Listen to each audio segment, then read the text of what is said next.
Good morning and welcome to the West Yorkshire Football Show. We're here to chat all things Leeds United with myself, Stephen Brown, and joining me as ever, Jason Booker as well. Good morning and welcome along, everyone. Just a few short hours after last night, an incredible victory against Chelsea. I think we're still all on cloud nine from that. Jay, how many times did you watch those highlights, by the way? Yeah, I definitely watched them a few times, as I did watch a couple of the others as well. It was really enjoyable to watch the Premier League highlights on the good old YT last night, and enjoy seeing everybody else struggle as well. I don't watch other football highlights when Leeds have lost usually. I am exactly the same. Match of the day don't even exist when Leeds have lost.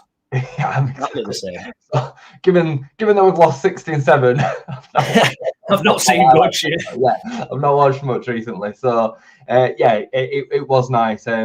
God, I mean, just to kind of go away from Leeds just for a second, but did you see the pass from Ross for Sunderland from the goalkeeper straight to Isidore through one-on-one, and then I watched about half an hour ago. Wow. There were some unbelievable saves yesterday as well. There were the Dean Henderson one for Crystal Palace, which he tips onto the bar. It's phenomenal. And then in the very next game I watched, there were another one. I think it were where it now? There were another one anyway that tipped it straight on the bar in exactly the same kind of fashion. Unbelievable. So top football yesterday, and you know, none more so than Leeds United turning up. I tell you what highlight I've watched several times is the one where Goodmunson goes in for a tackle, Pascal goes in for a tackle, it then breaks, and then Ampadu smashes him, and then they just clear us out because they were just so frustrated. Like, they couldn't deal with it, could they? They just we bullied them yesterday. Gary Neville said it. We absolutely bullied them. We beat them up yesterday, and that was the difference. This team have got that in the locker to be able to do that. So yeah, mate, buzzing. So proud of what we experienced yesterday. Yeah, 100%. Absolutely. I'd echo all that. Thanks for everyone to get any comments in. Please do keep commenting, get your likes on the video, subscribe to the channel as well. Sporting Journey, welcome along. Good morning, Browney and Jason. Hope you're both well. Couldn't sleep with excitement of the result and had to watch the game back. Have to say, it felt even more satisfying. It's just a beautiful feeling. When Leeds United have won, it's just everything is right in the world, isn't it? Absolutely. Mark, hi, lads. Welcome along, Mark. Thanks for watching. Gav, morning, mate. So, yeah, absolutely fantastic. Just a couple other bits we want to pick up on, maybe that we didn't cover. We did a full match review last night. So if you want in kind of, you know, a bit more in-depth analysis on the game and see if any giddy Jason and Browney do, check that out there as well. But I just wanted to kind of pick up Enzo Maresca's comments after the game, Jay, because I remember, and I don't know if I'm misremembering, but I think Maresca annoyed me a couple of times in the Championship when he was Leicester boss. He had a kind of, I think when we beat them, and he was pretty snide about it. It was the comments before the game, wasn't it? When he were, it's not a big game. It's a big game for them. A big game. Yeah.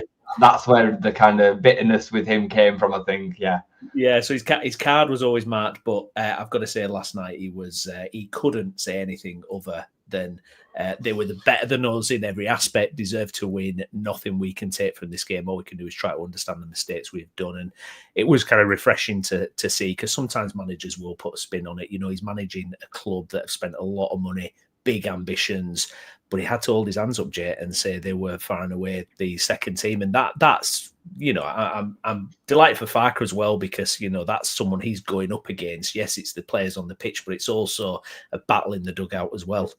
100%. I'm just going to bring this straight up from Gav, because I actually think this is exactly why when you come to me, Gav, and say, oh, I couldn't get the better of Russell Martin, I say it don't mean anything. Yeah, because I would, even though this kind of backs me up as a Farke fan or supporter, whatever you want to call, I don't think that this means that much. Yeah, I really don't. Like, I think Farke did an unbelievable job yesterday. I think the circumstances and scenarios are what they are, and I don't think it actually means like Farke's like that doesn't make him a bad manager now. No, exactly. I mean? It's one of them things, isn't it? So. But yeah, he absolutely got the better of him yesterday, as he did do in the two games against Leicester. You know, as much as I want to ravage all the praise that we deserve on the boys yesterday, I do think that Chelsea were really bad. Usually, I actually go the other way. Like Downs' a couple of times I said they've been really crap, which then kind of negates away from the Leeds performance, and I've disagreed heavily, because I think we this season when we've made other teams look poor, it's been down to us. I think some of what Chelsea were doing last night was because of them. Were they a bit arrogant in that lineup, Jay? I mean, they had Caicedo out, didn't they? Yeah, Cole Palmer's coming back from injury. You could maybe argue that Neto should have started. I think he was probably the big one. He's been on such good form. But you know, when you've got a squad like that, you have to rotate. They play in Europe. You know, they're playing bear in mind they played on Sunday with 10 men. You know what I mean? Like there will have been some condition issues. They will have been tired going and then away again on Wednesday night. And you've got to look at the quality that they're then bringing in. It's not like they're bringing in Ilya Gruev. They're bringing in Estevao, and they're bringing in quality out in and amongst their ranks. So they've got that squad for a reason. I think that's where the top managers earn their big bucks, is being able to rotate the squad efficiently and still get the results. I don't think it was because of the rotation last night. I just think the combination of Ellen Road, how good we were on the day, how off it they were. What really surprised me with them was how poor they were on the ball. They were really slack in possession. They kept on giving the ball back to us, especially in the first half. It were 5-yard passes. They were just passing it to the feet of the midfielders on occasion. So, yeah, I think it was a combination of everything. And Maresca's taking it well on the chin, I thought, and it was right. But above all else, we wanted it more. We outfought them. We bullied them into being, in that position. So yeah, and we were clinical as well, weren't we? Yeah, we absolutely were. Absolutely. I've been watching a bit of Chelsea content as well. Kind of, I always love doing that when we beat a team, especially a team that I don't like, and seeing what the fans saying. Their fans, to be fair to them, said, not worried about playing Barcelona, not worried about playing Arsenal particularly, because they know they will be up for those games. There'll be a certain attention paid to them. It's playing Burnley where they struggled against Burnley. They've now lost to Leeds, and it's that kind of thing where, I guess for the players as well, I mean, obviously they went through, war and death, didn't they, with Arsenal at the weekend, and they played out their skins, and then, to go to Ellen Road a few days later and you're stepping into a bear pit, where it's right on top of you. You're playing a team scrapping at the bottom. It kind of has those perfect ingredients for us to do what we did last night, doesn't it? And I'm just glad we were able to take advantage. Well, we talked a lot yesterday, didn't we, about mental attributes and the players that are at the top of the Premier League, like Man City. When they've got Liverpool breathing down the neck over the previous few years and they've been able to finish on 99 points and Liverpool finished on 97, like that is mental resilience. It's playing on the Sunday, getting a result, and then going away to Leeds on a Wednesday and winning regardless of injury, fitness, all the rest of it.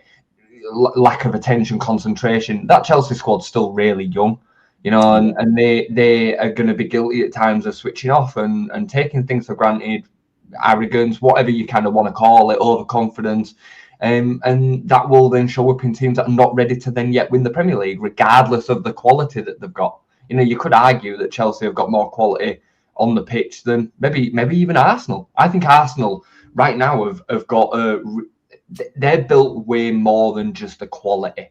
Yeah. Even down to the rigidness of the way that they score from set pieces and stuff. That is intense training ground work, constant repetition.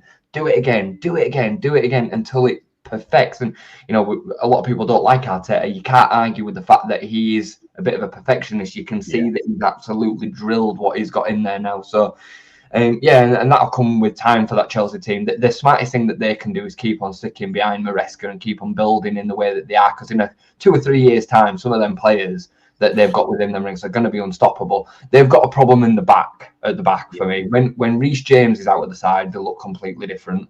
I think he's elite. He's just got so many injury problems. And then the centre backs, especially yesterday, Tosin. He looked capable of that all night, I thought, and he always does look a little bit sketchy. So but yeah, don't know how I got to that point. But well, I'm going to say because on reflection, I was like biting my nails. I was like, oh my god, the second, and then when you're actually when you're out of the situation, we were not threatened really much at all. I mean, they had 2 shots on target, and really we were kind of comfortable. If you take all the kind of emotion out of it and the situation, we were pretty comfortable and we looked really resolute. So yeah, some questions for Chelsea there. Like you say, I think 2 or 3 years it'll be interesting to see where they're at. Hopefully they don't do that well though. I'll be honest with you, I like them being involved in the battle. Yeah, well, more teams is more interesting, isn't it? Yeah, I don't want to win the league, of course not. But like, no. I do enjoy seeing them being like. I'll be honest with you, I've got a bit of a soft spot for the Jose Mourinho Chelsea. Like I used to really enjoy watching, and I think it's probably because they went up against Manchester United, and I'd still prefer to do well than them. So it was refreshing at the time, wasn't it? That I remember when Chelsea all of a sudden kind of entered that kind of sphere. It was like, oh, this is new, better than just Arsenal and Man United every year. Yeah, exactly. So I think they're onto something, at Chelsea. I really do. I think they're in they've settled down after that initial takeover from Todd Bowley and the way that they were buying players and it were all a bit carnage, wasn't it? They've settled down a bit. I do think they're onto something.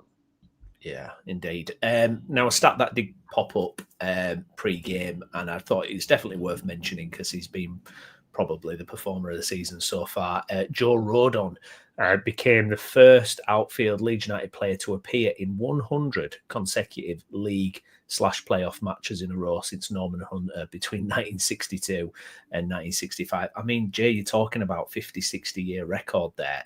Absolutely phenomenal. And I think for me, in kind of where I rank Leeds United defenders, I know we've touched this, like Rodon's just climbing that list for me. He's climbing that list, and it's going to be really fascinating to see where he ends up in the kind of spectrum with Leeds. Because I mean, he stepped up to the Premier League like a duck to water. It's like, yeah, this is my level. This is where I'm at. I mean, last night it was kind of he went kind of unnoticed. He was probably not talked about that much, but that's good because he just does what he's supposed to do all the time. He's just so consistent, and he just has such a good mentality, Joe Rodon. And that stat, in the modern day with how frenetic the game is and how fit players have to be and everything, it's unreal.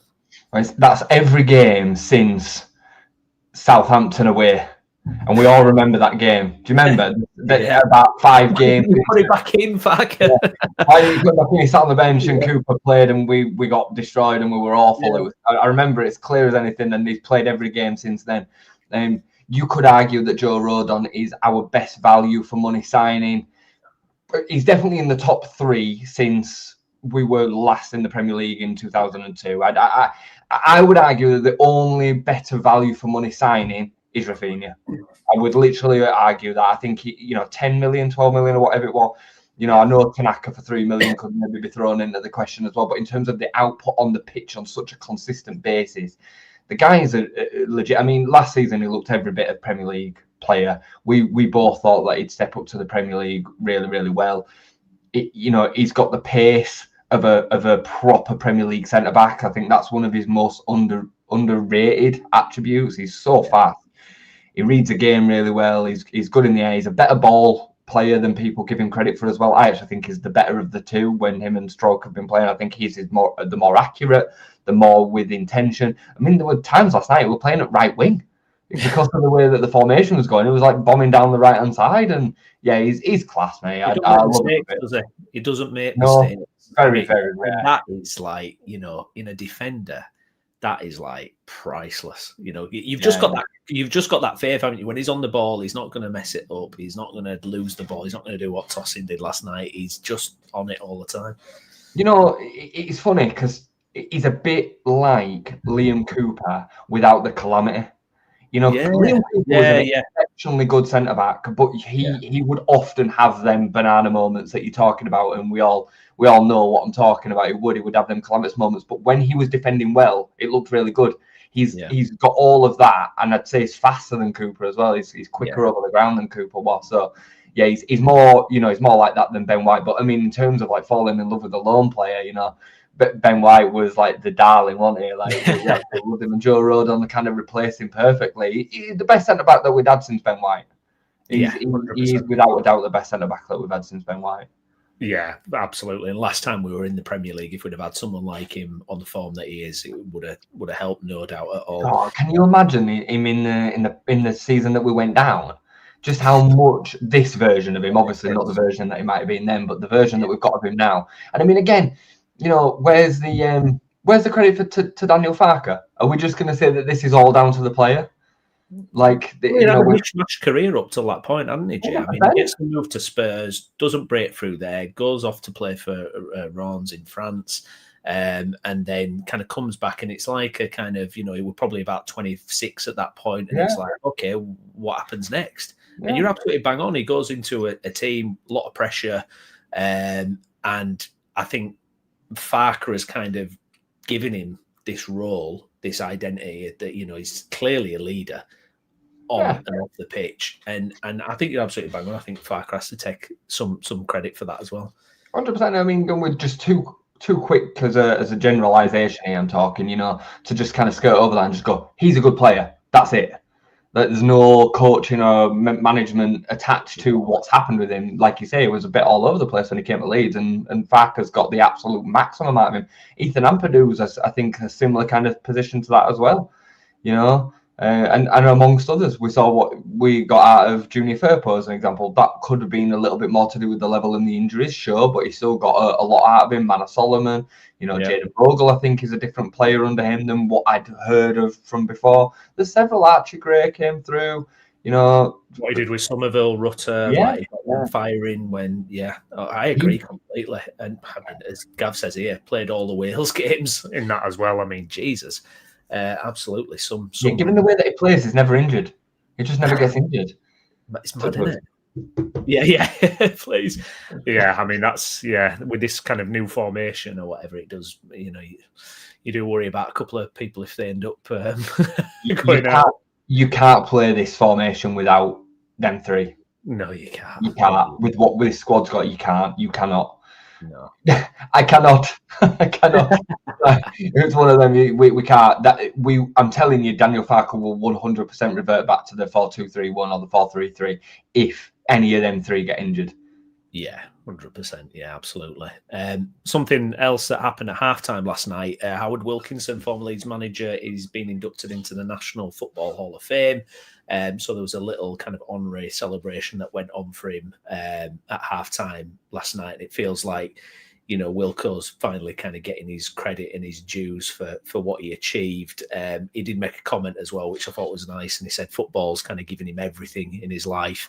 And he remarked that when his own father left school at 14, he was straight down the pits.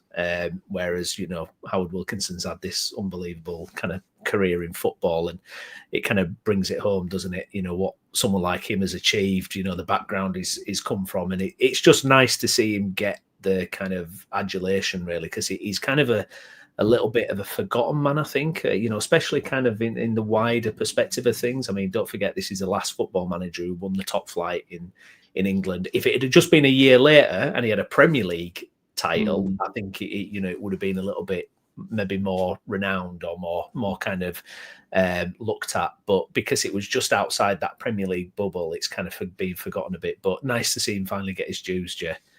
Yeah, I mean, he probably doesn't get the credit that he deserves even in a Leeds sphere because of the reputation of Don Revie. It kind of supersedes what Howard Wilkinson did, but he was really the catalyst to what that Leeds team was in and around that time.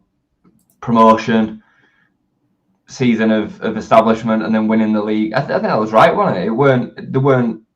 There was a year gap in between us winning the second division, winning the first division. Finished fourth. I think when they finished fourth when they came straight up and then won it. And that's unbelievable. And you're right. Like, if he'd have won the Premier League, it would have probably looked a little bit different. The last thing it blows my mind that he's the last English manager to win the top flight. That blows my mind, especially when you consider in the 90s, it wasn't heavily foreign induced, especially from a coaching perspective. There was still some top English management, and obviously Alex Ferguson won a lot of them, and you could argue British and all the rest of it, but still, like, we've not been able to generate a level of manager that's been able to win the top flight in this country. So it is a really, really interesting one. And I think what also plays against him is the way that it kind of ended at Leeds. He kind of pitted out. We lost the cup final. He then gets sacked, and I think he had a spell at Sunderland after that as well, didn't he? But the game had evolved and moved on. And like so many older managers, he didn't. Alex Ferguson was the only one really that kind of moved with the times, and Wenger, but Wenger was so far before his time as well. But you see it with a lot of managers. I mean, look at the time, Ron Atkinson and yeah, even some of the others that were around at the time. They didn't stand the test of time because the game moved on so much. Howard Wilkinson was kind of part of that generation, but yeah, he should forever be held in such high esteem for certainly with the Leeds fans. Yeah, indeed. Let's have a look at the league table then today. So Leeds United, 17th, moved out of the relegation zone. West Ham are in action today against Manchester United at Old Trafford. So if we get a result that goes our way, that's a 3-point buffer to that relegation zone there. The points per game, it's back on track. 14 games, 14 points. They're very much spoken about points per game. But I mean, it's just lovely reading, isn't it? That we kind of got a win and we're out of there. I mean, you can see the 4 crosses before that, Jay. It's nice to have a green tick at last next to us. Yeah, but again, I'll repeat something I said last night. That them 4 ticks in a row are not that surprising to me. No. And it's no surprise that a team that are down there are going to lose 4 games in a row and still sit 17th. Yeah. This is going to happen a lot in the Premier League between now and the end of the season. Look at Bournemouth. I know you mentioned Bournemouth last night. 3 places in front of us have taken less points over them 5 games. This is the Premier League. You lose a lot of games. There's a lot of very, very good teams. We have actually won. We have won 1 less game than Newcastle and Spurs, who are just above the Bournemouth that you can see there, 13th and 12th. Newcastle and Spurs have both won 5 games each.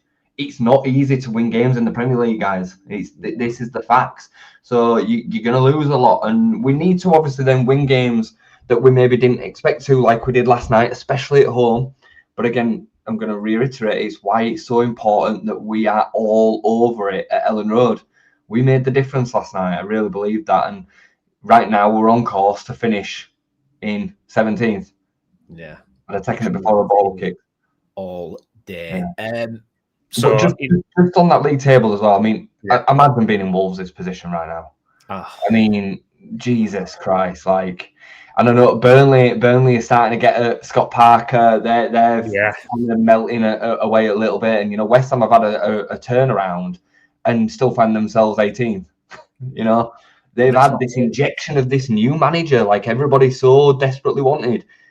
Yeah, and look, it might turn out right. They might end up saying, "Look, they've got more quality than us." But the facts are, is it's not been everything that people try and make out that it is. No, it's not been a bed of roses, and there's still, I mean, you've got Pacata banned now for 3 games, and there's just West Ham. There's just something there, and are you looking at West Ham, Jay, and probably thinking if there is someone we can edge out? Yeah, let's get rid of that now. If there is someone we can edge out, is it most likely to be West Ham? Do you think, just kind of based on what we've seen so far? I just think that they've got more issues going on. I think that you can argue that there's a lack of quality within the squad as well. I know we had some debates on this show when we were playing them as to where they kind of stand. I still think they're better than us on paper, but the depth of the squad is pretty weak. They've got a couple of players that they're relying on that are a bit of loose cannons. Paqueta's one of them. It didn't surprise me at all what he did at the weekend. It looks like he's been trying to get sent off all season. I remember him at Ellen Road. It looked like he wanted to get sent off. Yeah. Callum Wilson's kind of been bringing in their points recently. He's going to get injured at some point, more than likely. So yeah, maybe them and Fulham. I still think Fulham are in and around, are going to be in and around problems. I know that they've got a 3-point gap or whatever it is to us now, but I think they're probably the 2. I think Forest will be absolutely fine, if I'm honest. Yeah, it does. It feels like Forest are kind of, 3 wins in the last 5. It feels like, it's a Dyche, in it. It's a Dyche thing, and they've got some good quality as well. Yeah. So yeah, it's going to be fascinating to see. Looking ahead then, Liverpool at the weekend, Jay, and talking about a team in disarray and a team struggling. Liverpool this season, it's kind of phenomenal. Obviously, you have to offset it with a tragic loss in the summer. And look, that can have untold consequences on the atmosphere, the feeling. I found it quite at the time when it happened, and then the players come back for pre-season shortly after, and it just feels like, just football just doesn't stop, does it? And, look, of course it's not going to stop, it's going to carry on, but it's almost like they didn't have time to breathe, and then they're right back in you got to get right at it again. They also, a couple of signings that seem very not really Liverpool style in the transfer market, spending over 100 million on 2 players, and Arne Slot all of a sudden under a lot of pressure. It's just not right, is it, at Liverpool at the minute? I mean, it's an unbelievable drop off, really. I think there's a combination of things. Personally, I think Van Dijk's a little bit over the hill at the same time as the fact that Konate is already 1 foot out the door. I think you've got Mohamed Salah who's lost his legs. I think you've got an imbalance in the side in terms of the profiles that they needed within the squad to improve it. You obviously had the Diego Jota situation, which is obviously massively tragic, and I can only imagine what that must feel like to the boys that are in the dressing room. Every week there'll be a big hole that's not being filled. Then players come and go all the time, but this is obviously different, and I think that will be affecting them way more than what people give it credit for. Because, like, how do you go on with the same level of intensity and priority when that's what's happened to one of your teammates? So, and I think all that together, I mean, they were lucky through the first 5 games of this season. They didn't really deserve to win the first 5, and they found themselves on 5 out of 5 wins. They could have easily been on 4 points. Genuinely, like they were really poor. So I think this is just a continuation of what's been going on all season, really. And then, yesterday, I don't know this, but from what I heard in the commentary, they got battered yesterday. Yeah, they got absolutely battered. So it's not changed just because they've won a game at the weekend and then got a point this week. So they are in a bit of form, however. They've not lost now in the last 2, which is kind of stopped the rot, if you like. But I don't imagine that they'll fancy turning up to Ellen Road on the back of us beating Chelsea on Wednesday night on Saturday. I don't think they're going to really like that. They certainly would prefer other games than this one. So I think if we set up the same, we bring the same level of intensity to this, I think Metcher and Calvert-Lewin are going to be massive on Saturday, because if you can get under their skin, really bully Van Dijk and Konate about, I think that's where the game will be won and lost. Yeah, absolutely, and I guess that's where, I mean, it's a big ask on 2 strikers with checkered injury histories, and that's where I start to kind of worry a little bit about the depth for this kind of formation, because there isn't any really in certain key areas. And are we going to be able to replicate the intensity that we showed last night again, just 3 days later? Probably not. No, I don't. Well, I'm kind of not expecting us to be honest. Yeah, I think winning last night almost kind of it's okay, it's not okay to lose a game, but do you know what I mean? It's like, it feels like because we've won last night, to try and replicate that level of intensity. I mean, Bogle and Gudmundsson, I mean, they can't do that again 3 days later, surely. Yeah, the levels of fitness, the recuperation, the rest days are going to be massive, and the motivation levels, and again, I'm going to say it, the crowd. The crowd can drag that team through. Just want to mention the comment, because I saw Jeezy put one about Bornau a minute ago. The reason that I'm saying that without seeing Bornau playing in the back 3, Jeezy, is that's what Farke said. Farke said if Bornau was injured, we wouldn't play in the back 5, because it wouldn't then leave us an option to replace one of the centre backs should we need to. So that's why if one of Struijk, Rodon, or Biol get injured, you're unlikely to see the back 5. Yeah. I think Farke did say last night, they're monitoring a few players, and I'm not surprised after an effort like that. And it's a busy December. We've got games coming thick and fast, and it's going to be a real test on that front. Because we suddenly, I mean, Nonto's redundant now. If you're doing that formation, Okafor's not a starter. You're suddenly looking at it going, what do we? I mean, James Justin can do a job in a wing-back role, I guess. I mentioned Jack Harrison possibly being able to replicate some of what Goodmanson does, but it might not be the same really. So I mean, it's interesting because it does kind of cause a few headaches in that way. I think the squad has not been built at all for a 5-3-2. You trying to make it work. I think the first 11 is fine. I saw somebody, again, just going down this rabbit hole, somebody yesterday saying that Nonto should play at the 10 in this. I mean, first they were saying Okafor, and then they're saying that Nonto. I mean, do you realise just how cut open we would be in that midfield if you were playing the 2 with then a 10 and out like a natural 10? No, you have to play with the 3 because the quality within them adds together to make it work. As a 2, I think personally, Ampadu and Stack just get run through. I think they get run through. So no, not for me. I agree with you. I think there's some players that are seriously redundant in this system. If this is what we're going to go ahead with, I don't see how Nonto or Dan James start another game. I don't get it. You could argue maybe you could play Dan James up front off a big man. Yeah. Could you make the same argument for Willie Nonto? I don't think so. I don't see him as that kind of. I know he played there for Italy once upon a time, but I'm not really about it. Okafor, I think, can play as the 9, but again, I wouldn't be starting him for a second over the other 2. He can't do that level of work. He doesn't do the link-up play, doesn't do the hold-up play, doesn't do the dirty stuff. He won't be able to press for 60 minutes. He can press for 30. That's different. So, yeah, there's some serious issues. I think the midfields are all okay, Brownie. I think you've got an all right person there because I think they're all naturally kind of okay in a 3. Longstaff can come back in.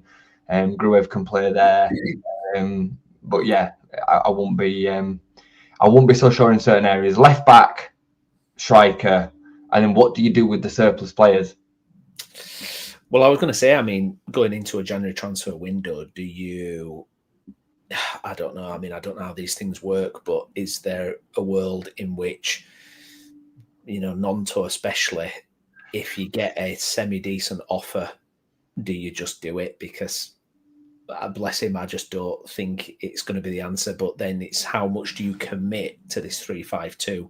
What if we get found out in 4 games' time and suddenly it's like, we need wingers again, and it's like, what do you do then? Yeah, you've got to be careful because people are now saying that this is a guaranteed solution. It's 1 game. It's not. The teams now are going to start working on this, and they'll be using their better players to find big gaping holes to pick this apart. And obviously, it'll be our job to kind of make sure that try and make sure that doesn't happen. But there is big weaknesses to the 5-3-2 as well. It's not just if it were the perfect formation, everybody would play it. Like there is limitations to it, especially down the wings in a defensive capacity, because you're asking the fullback to do a lot of work, and we saw some of the issues that he caused with Garnacho yesterday. Yeah. Isolates the fullback, and then Jayden Bogle got absolutely skinned a couple of times yesterday. So it's not perfect. It does limit isolate the strikers at times, but I think that's why Calvert-Lewin and Metra are so important, because their ability to be able to hold the ball up allows players to get up and alongside them, whereas a Nonto or a Dan James won't be able to do that. Okafor, Peru. Peru won't be able to do that. Not that a lot fight, is it? Yeah. So it's a few issues there. Just want to bring a couple of comments that have come into it. Davey mentions here, thanks for coming. James Justin has played in a back 3, so I mean, guy's 5'5". I'm not having James Justin in a back 3. No. I mean, he's tiny, isn't he? He's tidgy. He's like playing Jayden Bogle. I know he can play. I know he has played centre back, but again. We're trying to build around this physical presence, and it was a big part of what our recruitment strategy was around. I want to see big, burly, brutish centre backs that are prepared to have a fight with the strikers. Close the gap in that quality by making it physical. James Justin is not 6 foot. If James Justin, I'm going to check this out now. If James Justin is 6 foot, I've got 12 that's what I'm saying, Browner. If he's 6, I've got 12 incher in the pants. But James Justin, There we go. This is the moment of truth. If that's the case, then I apologise. Yeah, you know what he is. Well, that's what Wiki. That's what. Is that because we've got giants and even 6 foot looks small when you see? He looks tiny on the pitch. He looks literally tiny on the pitch. There we go. Fair play. I'm wrong. Problem solved. Clearly, I'm hung like a horse, Brownie, because James is 6 foot.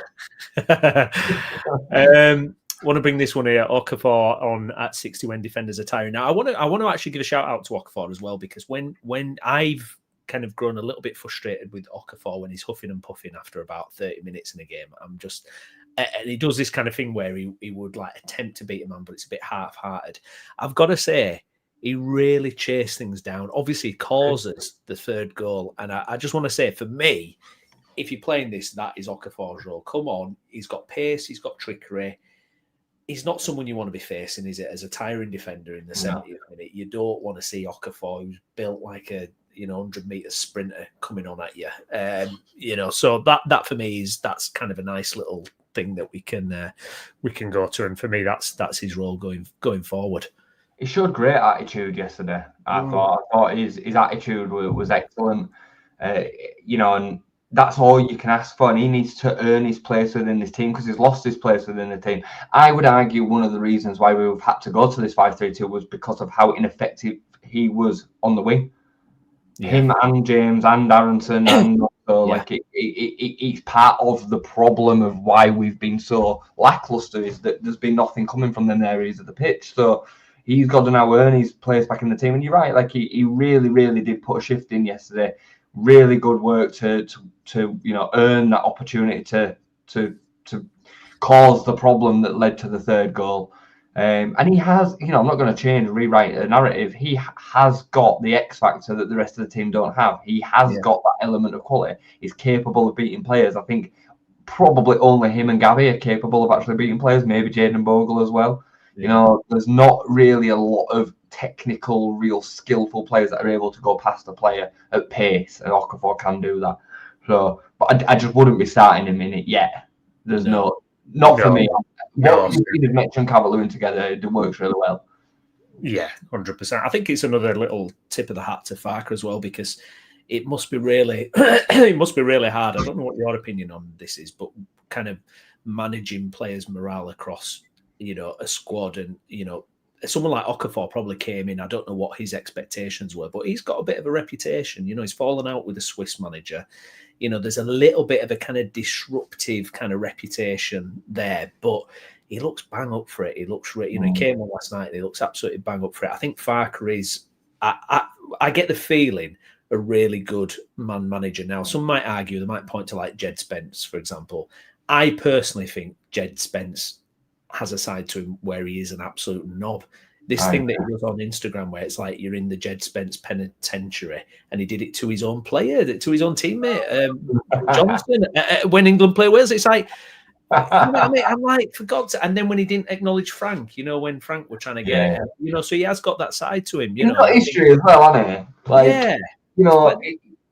It's not isolated, is it, just to Daniel Farke? I mean, Neil Warnock have dealt with some right characters over the years, and he bombed him out, said he was awful. Clearly, he's a talented footballer. He need a certain scenario and set of circumstances to work to his best, but that's not just the manager's duty to do that. Like, there's got to be some culpability, some accountability from the individual as well. I agree with you. I think he's great at man management. I think the way that he handled Nonto when Nonto wanted out of the door and reintegrated him, people just overlooked that. I think Somerville, will have probably been a bit of a handful to manage as well.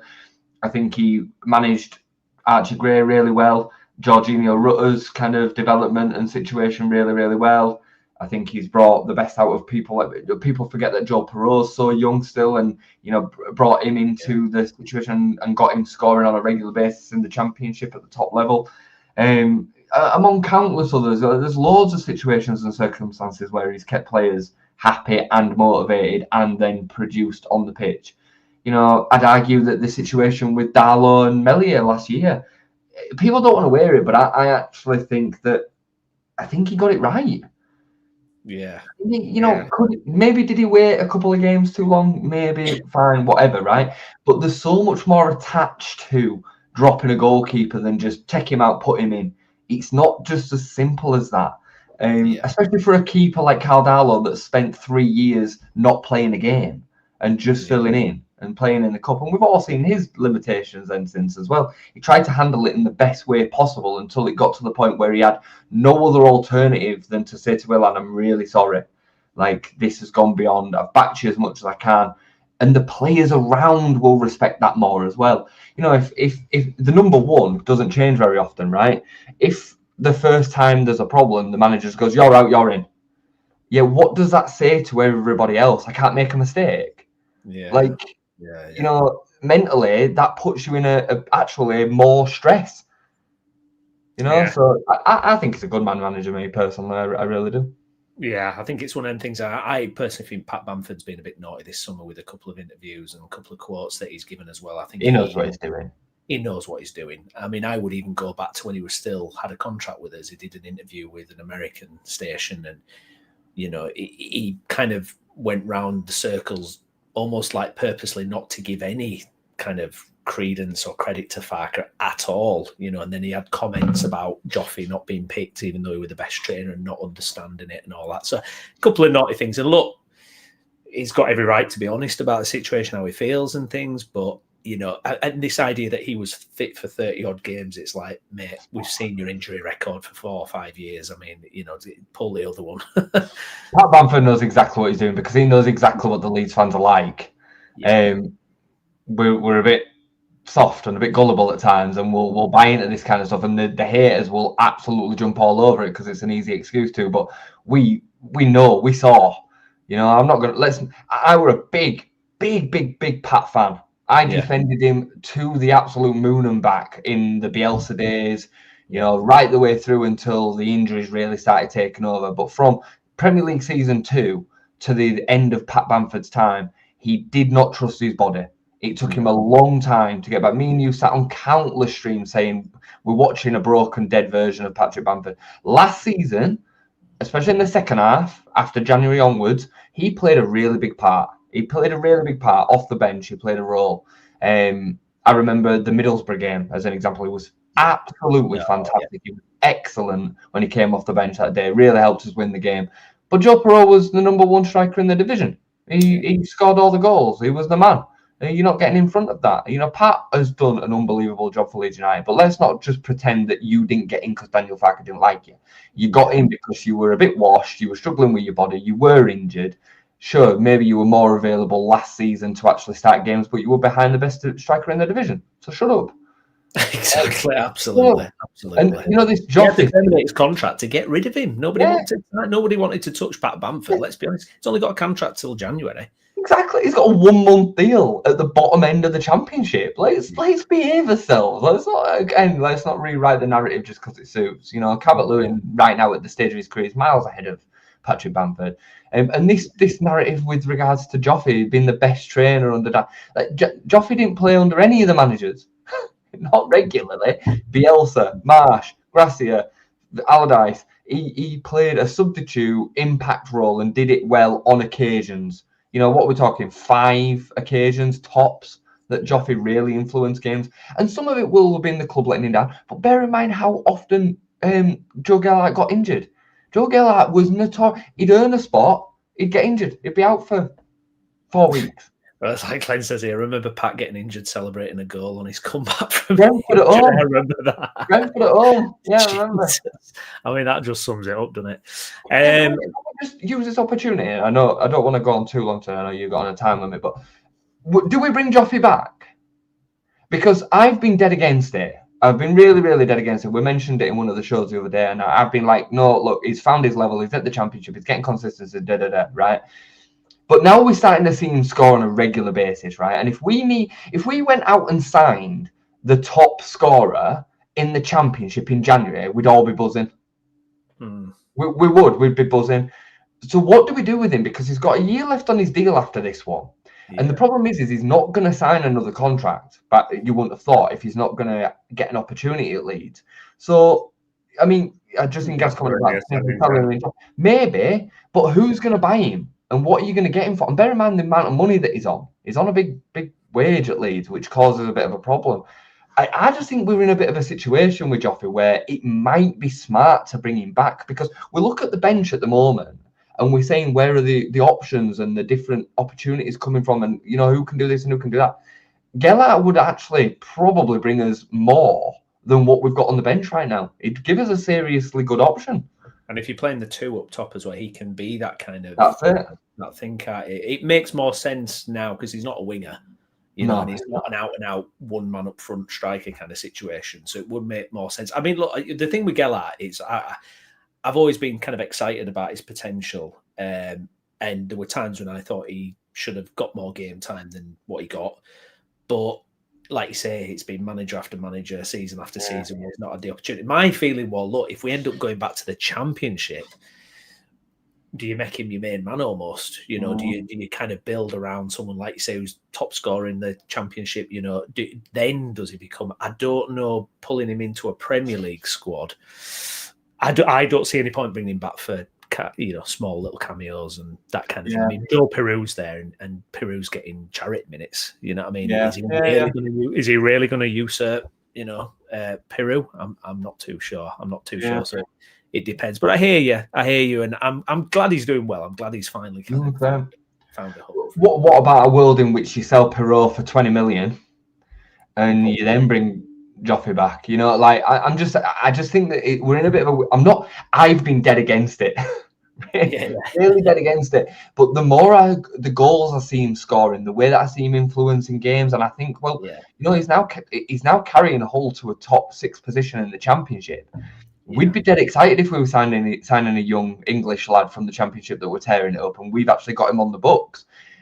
The biggest problem with Gellert has been injuries and position, where to play him, and both of them seem to be now sorted. So I don't know. I just think there might be something where we can resurrect a situation with him. But I take the point that it might be right to just cash in January and then look to use and fees somewhere else. I struggle to think that we'll get that much for him.